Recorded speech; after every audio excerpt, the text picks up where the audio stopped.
What's going on, guys and girls? Normally I don't do a voiceover on these videos, but as you can see, Murphy's Law came into play during a demo ride I did. That's a fellow rider named Tony, and we are actually lost, so let's get started with the review.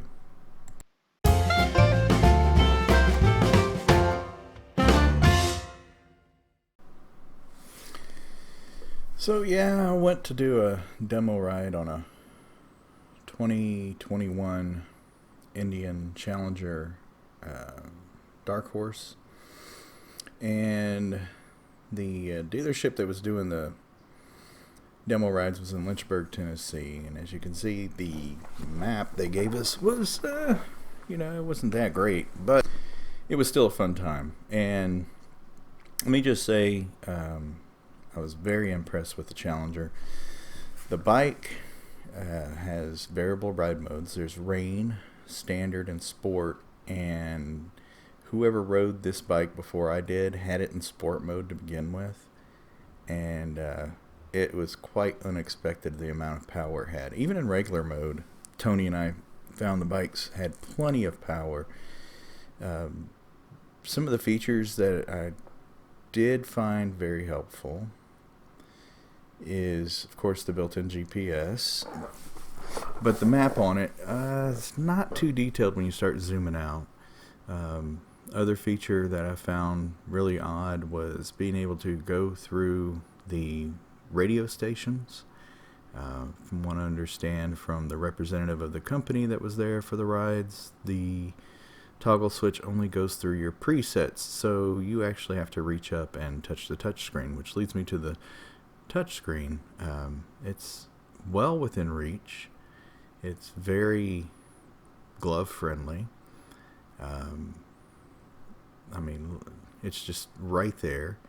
One of the other things I found nice is that the gauges were within the line of sight, so you didn't have to tilt your head or take your eyes off the road.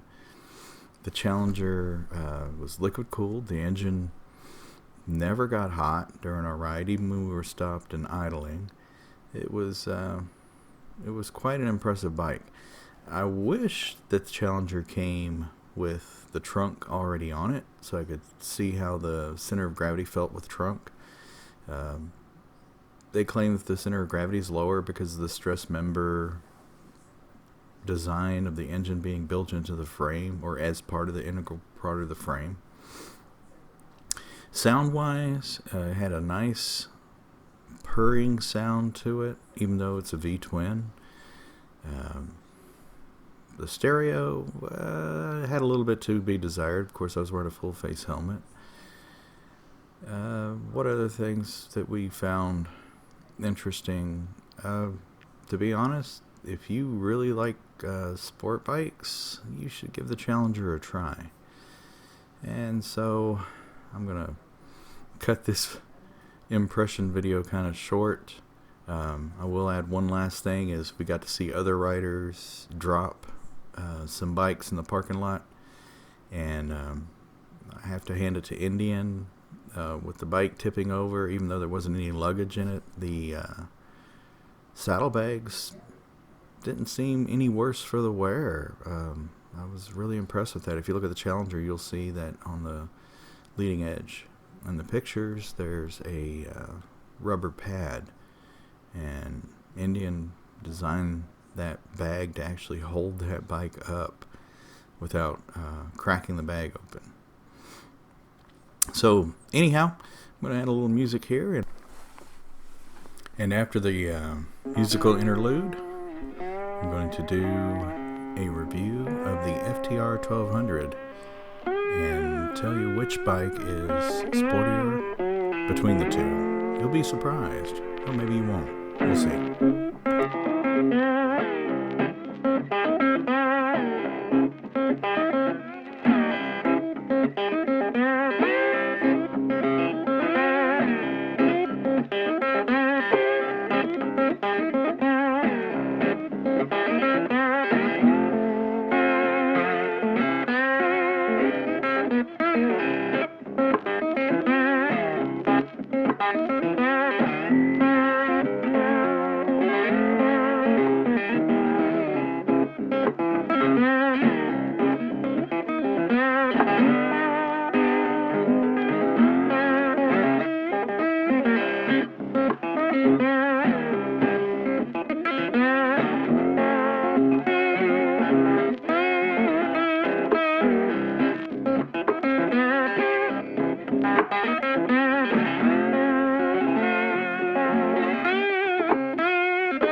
So let's talk about what Indian has as their sport type flat track racing style bike, the FTR 1200.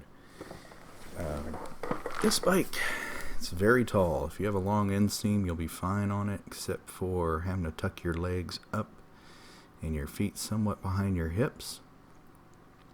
Even though this view shows the speedometer, when you're actually wearing a full face helmet, I found it very difficult to keep your speed and eyesight while riding.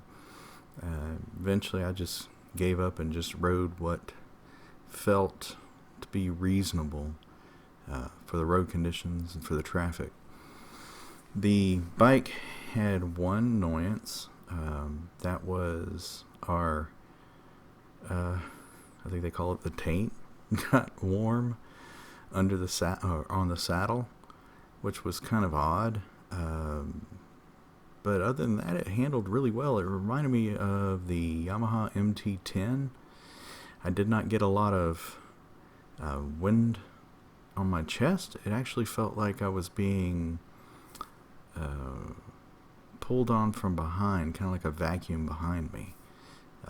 The jacket was kind of pulling back a little bit off my back.